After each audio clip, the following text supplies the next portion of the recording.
Pues pasamos a la última historia, que yo Marta. vengo con un, no drama, a ver, es como Bueno, una pues ya historia que con estamos. luces y sombras. Lo que pasa que un poco la historia que voy a traer yo sí que tiene como notas similares a las tuyas por el tema de cárcel y cosas de estas. Vale. La historia que voy a contar hoy, voy a hablar de un poeta, ¿vale? Para los que no me conozcáis, voy a hacer así como una intro. Yo soy artista visual y hago collage, y empecé un poco haciendo collage gracias a la poesía, ¿vale? Entonces yo por eso la poesía siempre me ha inspirado mucho, y hoy, pues ya que podía hablar de algo, pues oye, voy a hablar de un poeta, ¿no?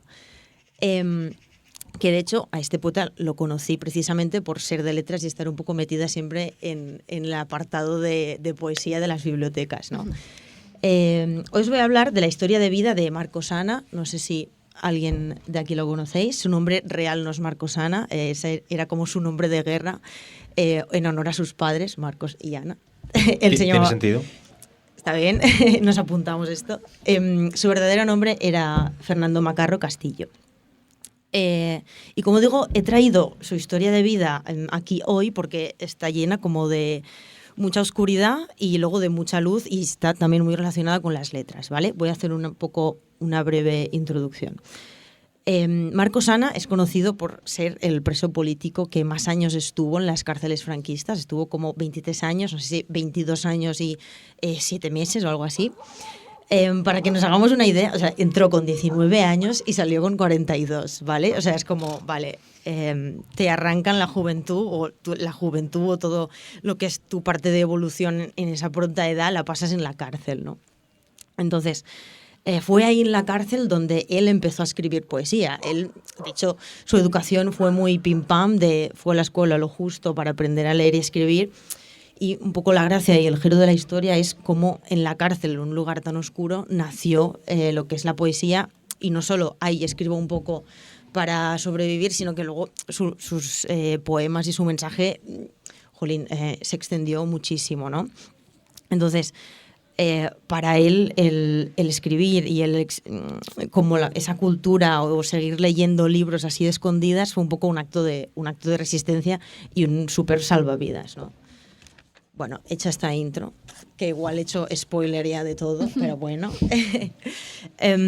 Mi idea es como la historieta de que os voy guiando, ¿vale? Os voy dando la mano para explicaros un poco su vida y cómo llega al momento de empezar a escribir, que no solo se quedó escribiendo, sino que hizo como cosas muy guays que luego os cuento, ¿vale? Pero para situarnos en un momento de la historia. Él nace en 1920, ¿vale? En un pueblo muy pequeño de Salamanca. Y lo dicho, aprendió a leer y escribir pues lo justo, porque luego ya se fue, o sea, al cole fue muy poco. Y un punto clave en la historia de su vida es que se mudó a Alcalá de Henares, ¿vale? Y ahí fue donde se afilió, se alistó a las Juventudes Socialistas, y ahí empezó como un poco a formarse su ideología, sus valores y todo lo que le va a marcar su vida y por lo que estuvo luchando, y luego también por lo que lo encarcelaron, ¿no?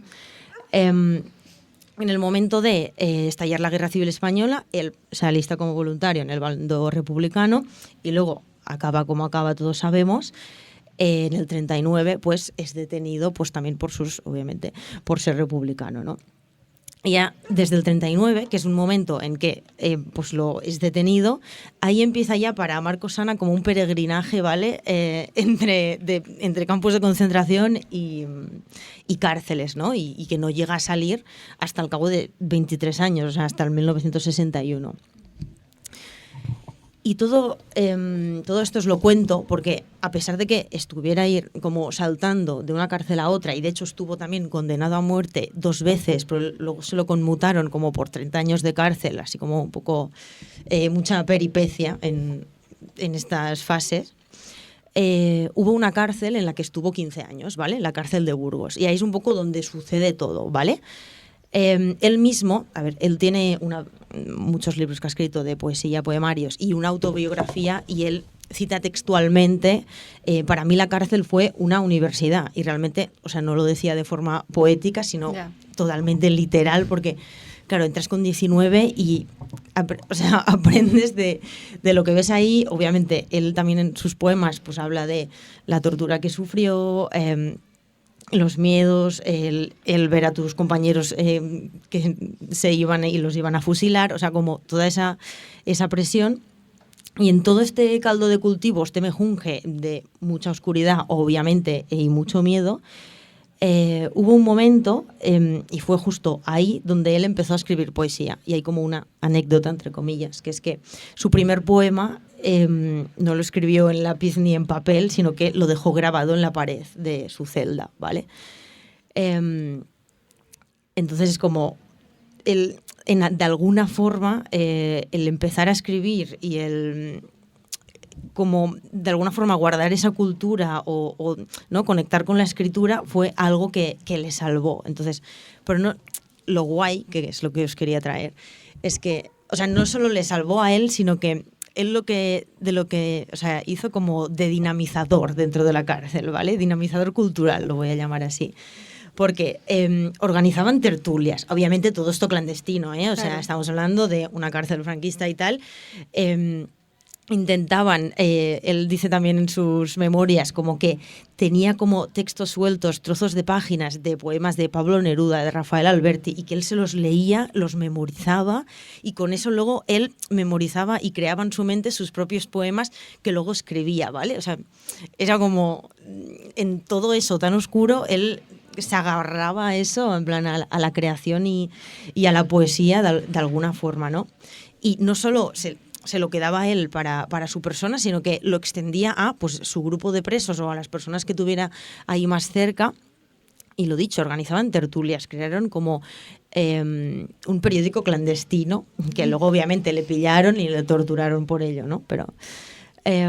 y también algunos de los presos aprendieron ahí dentro a leer y escribir. Es como, me parece como súper guay el decir, había como una pequeña chispa de luz entre todo, como todo ese miedo, todo. Como sí. una vía de escape para él, pero también para el Claro, resto, claro. ¿no? Como... Sí, porque él además, bueno, él dice, y voy a citar aquí una frase suya textual, que él, o sea, allí lo descubrí todo, valores como la fraternidad, el altruismo, la dignidad y el poder de la imaginación. Es que no te quedaba otra. Es decir, eso fue como un poco un hilo de esperanza, ¿no? Y como que cada poema y cada actividad cultural, entre comillas, que hacían era como un acto de resistencia. Y me gustaría citar otra frasecita suya porque me parece como bastante que ilustra mucho esto que estoy diciendo. Él decía, fueron unos años importantísimos para nuestra formación. La guerra, que tan desastrosas consecuencias tuvo para todos nosotros, fue una guerra de trincheras, pero también de poetas. Entonces, la poesía era un arma. En los versos y en la creación encontramos una salida para contar la situación de España. Claro, es que lo que hacía era como, vale, estoy sobreviviendo, estoy intentando mantener la fe, la mía, la de mis compañeros, pero además estoy escribiendo porque necesito ser un testigo y dejar constancia de todo lo que está sucediendo, de toda la represión, de todo lo que está pasando en la cárcel. Pero también documentaba, o sea, era también un contador de lo que estaba pasando. Y hay otra anécdota, bueno, no, que no es anécdota, es un hecho, que mientras él estaba en la cárcel escribiendo esos poemas, los poemas salieron de la cárcel, gracias a Rafael Alberti, el poeta, y como que se empezaron a publicar. Y de hecho, gracias a esto, un poco a la presión internacional, fue que luego más tarde, en el 61, como que lo liberaron, ¿no? Pero como eso, que había como una actividad como por debajo de... pues de eso, como de esa resistencia, ¿no? Entonces, eso es una parte. Luego ya, lo que decía, gracias a esta presión internacional lo dejaron en libertad, pero claro, él salió de prisión con 42 años y él explica que, claro, como que con 42 años tuvo que volver a nacer y tuvo que volver a aprender, o sea, de hecho, no sé si es en un poema o dónde, que tuvo que aprender a cómo relacionarse como una mujer, cómo hablarle, que cuando salía, como había crecido toda su vida como en distancias muy cortas, cuando salía en un espacio muy grande, o sea, por ejemplo, si estuviera aquí, que se mareaba y vomitaba. Claro, es que imaginaros 23 años, quiero decir, en prisión, viendo solo un trozo de cielo a través de una ventana, ¿no? Entonces... como los 2 años de Oscar Wilde ahora, ¿verdad? Claro, es que yo antes he escuchado a ti. No sé. Es que antes he escuchado a ti y digo, ahora cuando cuente. Era un poco más flojillo. Sí. Bueno, a ver, pero está bien. O sea, él sufrió también. O sea, Oscar Wilde a su forma también sufrió, ¿no? Entonces, bueno, en ese aspecto como que la poesía y la creación literaria le salvó a él, a sus compañeros y a todo el mundo, la verdad. ¿Qué más contaros? No sé si ya explicar la conclusión. Bueno, simplemente decir que él cuando salió en el 61 pues no se pudo quedar en España porque aún estaba la dictadura, se fue al exilio y toda su vida, que murió a los 96, alargó mucho, tenemos que decir, a pesar de todas las torturas y las penurias que pasó, pues el resto de su vida lo dedicó a dar conferencias en el extranjero, entrevistas, escribir y luchar por la memoria de los presos políticos y toda esa gente que, pues, que había perdido la vida. Y como un poco en honor a eso, ¿no? Para que no se perdiera todo eso. Y para mí, a ver, he traído esta historia de Marcos Ana porque me parece como súper interesante, porque es como un ejemplo y nos recuerda que, como incluso en las peores condiciones, lo que es el arte, lo que es la literatura, lo que es la escritura, puede florecer, y muchas veces no es que pueda, sino que debe, porque no tienes como ya nada más, ¿no? a lo que agarrarte. Y luego también lo podemos ver nosotros ahora mismo en nuestra vida diaria, el acto de escribir o el acto de leer, tanto para el que lo hace como para el que lo consume. O sea, puede ser un bálsamo, puede ser una mano amiga. ¿Cuántas veces hemos estado mal y yo pensando, suerte que tengo esta novela luego, que me la voy a leer y voy a olvidarme de lo que me está pasando en mi vida normal, ¿no?